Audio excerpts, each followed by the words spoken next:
Hello everyone and welcome to my YouTube channel remote study. आज हम nuclear and particle physics का first lecture start करेंगे, जिसमें हम पढ़ेंगे nuclear binding energy and binding energy per nucleon. तो चलिए स्टार्ट करते हैं।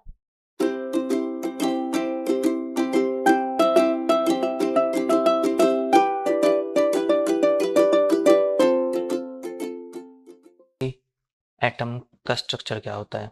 एटम के सेंटर में होता है न्यूक्लियस, और न्यूक्लियस के अंदर क्या होता है? प्रोटॉन और न्यूट्रॉन। न्यूक्लियस के अराउंड रिवॉल्व करते हैं इलेक्ट्रॉन्स। अब जो ये न्यूक्लियस के अंदर पार्टिकल्स होते हैं प्रोटॉन और न्यूट्रॉन। प्रोटॉन हमें पता है क्या होता है?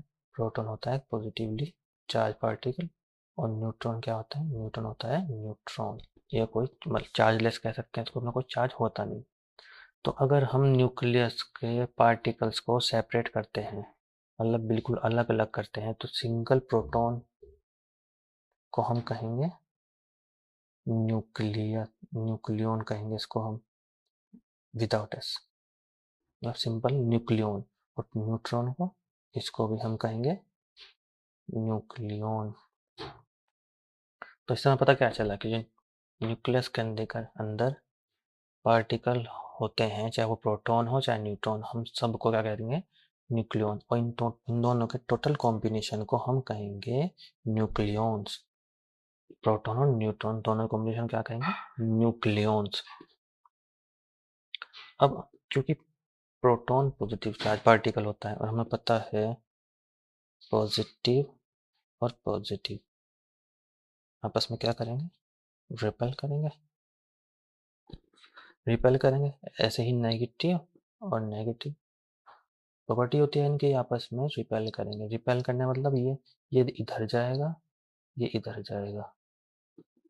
इसका मतलब क्या है? न्यूक्लियस ब्रेक होना चाहिए, लेकिन न्यूक्लियस ब्रेक नहीं होता। इसका मतलब वहां पर कोई एक ऐसी फोर्स वर्क कर रही है जो इलेक्ट्रिक रिपल्सिव फोर्स से स्ट्रॉन्ग है, तो जो न्यूक्लियस को बाइंड किए हुए है। तो हम पढ़ते हैं उस फोर्स को हम क्या कहते हैं। अब हम देखते हैं कि न्यूक्लियस को वो कौन सी फोर्स है जो बाइंड किए हुए है। हमें पता है कि दो पॉजिटिव पार्टिकल हो या नेगेटिव पार्टिकल, सेम चार्ज के पार्टिकल आपस में क्या करेंगे? रिपेल करेंगे।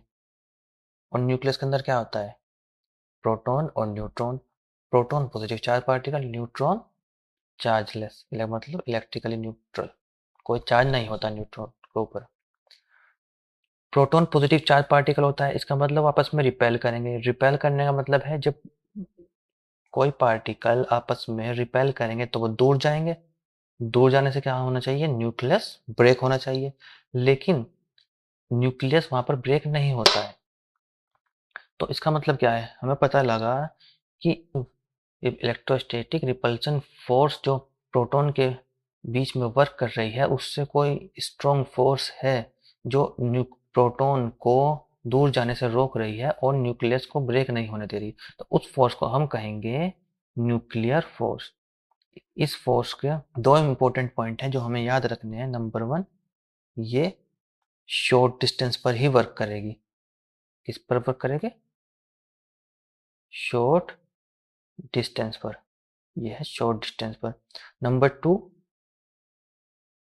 ये स्ट्रॉन्गेस्ट फोर्स होती है।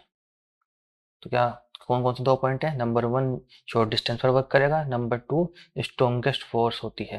तो हमने क्या पता लगा कि न्यूक्लियस को जो बाइंड करके रखता है वो न्यूक्लियर फोर्स होता है, जो कि इलेक्ट्रोस्टैटिक रिपल्सन फोर्स से स्ट्रॉन्ग होती है, जो प्रोटॉन को न्यूक्लियस से बाहर जाने नहीं देता है, मतलब न्यूक्लियस को ब्रेक होने से रोकता है। अब हमारे पास आ जाता है nuclear binding energy. Nuclear binding energy क्या होता है? किसी भी न्यूक्लियस को ब्रेक करने के लिए, मतलब कि न्यूक्लियस के पार्टिकल्स को सेपरेट करने के लिए जो एनर्जी न्यूक्लियस को प्रोवाइड की जाती है, उस एनर्जी को हम कहते हैं बाइंडिंग एनर्जी। या फिर हम कह सकते हैं किसी न्यूट्रॉन और प्रोटॉन को together brought together to form, उनको न्यूक्लियस फॉर्म करने के लिए जब हम न्यूट्रॉन्स और प्रोटॉन्स को पास लाते हैं, मतलब न्यूक्लियॉन्स को पास लाते हैं, तो उनको न्यूक्लियस फॉर्म करते टाइम जो एनर्जी रिलीज होती है, उस एनर्जी को बाइंडिंग एनर्जी कहते हैं। बाइंडिंग एनर्जी को ई बी से रिप्रेजेंट किया जाता है। एग्जाम्पल देख लेते हैं। होता है हाइड्रोजन का न्यूक्लियस। उसमें क्या होता है, एक प्रोटॉन होता है और एक ही न्यूट्रॉन होता है। तो इनको सेपरेट करने के लिए जो एनर्जी प्रोवाइड की जाती है 2.23 मिलियन इलेक्ट्रॉन वोल्ट, इस एनर्जी को हम कहते हैं बाइंडिंग एनर्जी। या फिर प्रोटॉन और न्यूट्रॉन को कंबाइन करने के लिए करते वक्त जो एनर्जी रिलीज होती है, उस एनर्जी को हम कहते हैं बाइंडिंग एनर्जी। ये आ गई 2.23। अब हम देखेंगे मास डिफेक्ट। मास डिफेक्ट क्या होता है? बाइंडिंग एनर्जी का फॉर्मूला पता करने के लिए हमें उसमें मास डिफेक्ट की जरूरत होती है, इसलिए हम इसमें मास डिफेक्ट पढ़ेंगे। मास डिफेक्ट क्या होता है? मास डिफेक्ट बेसिकली डिफरेंस होता है एक्सपेरिमेंटेड मास और एक्चुअल एटॉमिक मास का। एक्चुअल एटॉमिक मास क्या होता है? जो कि हम कैलकुलेट करते हैं by adding mass of proton and mass of neutron present in nucleus. ये होता है एक्चुअल एटॉमिक मास। एक बात और, एक्सपेरिमेंटेड मास हमेशा लेस होगा एक्चुअल एटॉमिक मास जो हम कैलकुलेट करते हैं न्यूक्लियॉन्स से।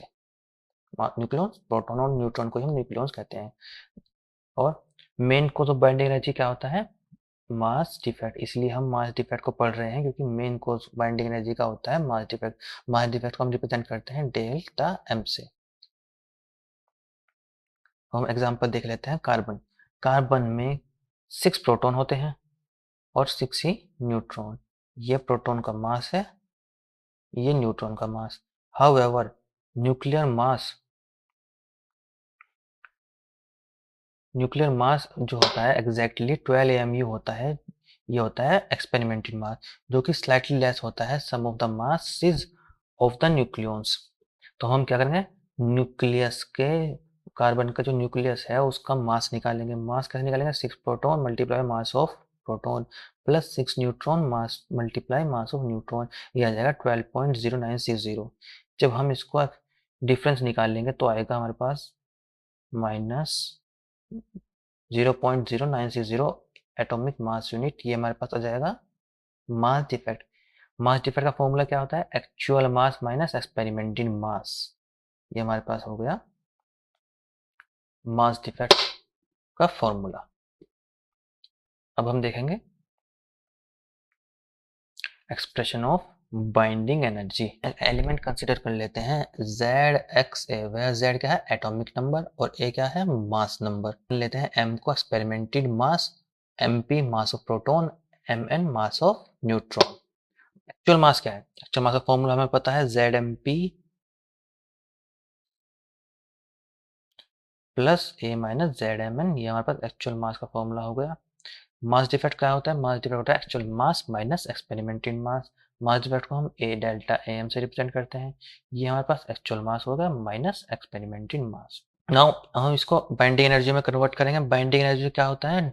Delta M C square, where C is velocity of light in vacuum. Delta M mass defect की हमने ऊपर वैल्यू निकाली है, ये हम यहाँ पर रख देंगे तो हमारे पास बाइंडिंग एनर्जी का फॉर्मूला आ जाएगा। अब हमें बाइंडिंग एनर्जी को मेगा इलेक्ट्रॉन वोल्ट में कन्वर्ट करना है। मेगा इलेक्ट्रॉन वोल्ट में कन्वर्ट करने के लिए बाइंडिंग एनर्जी के फॉर्मूले को कुछ नहीं करना, बस 931 अपॉन सी स्क्वायर से मल्टीप्लाई कर देना है। तो हमारे पास क्या आ जाएगा? Binding energy delta M multiply 931 mega electron volt. जब हम न्यूमेरिकल सोल्व करेंगे तो हमें मास डिफेक्ट निकालना है, और मास डिफेक्ट निकालने के बाद 931 से उसे मल्टीप्लाई कर देंगे तो हमारे पास मेगा इलेक्ट्रॉन वोल्ट में बाइंडिंग एनर्जी आ जाएगी। अब हमें क्या है? Binding energy per nucleon. ये हमारा आज के लेक्चर का लास्ट टॉपिक है। जैसे कि बाइंडिंग एनर्जी पर न्यूक्लियन हमें हेडिंग से समझ आ रहा है। Binding energy per nucleon, total binding energy divide by number of nucleons. Binding energy per nucleon को हम रिप्रेजेंट करते हैं EBN से, equals to total binding energy जो हमने ऊपर निकाला है divide by number of nucleons. Number of nucleons क्या होता है? जब हमने पीछे पढ़ा था, न्यूक्लियस के अंदर जो प्रोटॉन और न्यूट्रॉन होते हैं इनका टोटल सम कहलाता है न्यूक्लियॉन्स। और इनको हम न्यूक्लियॉन्स को कहते क्या है? मास नंबर, जो A से रिप्रेजेंट किया जाता है।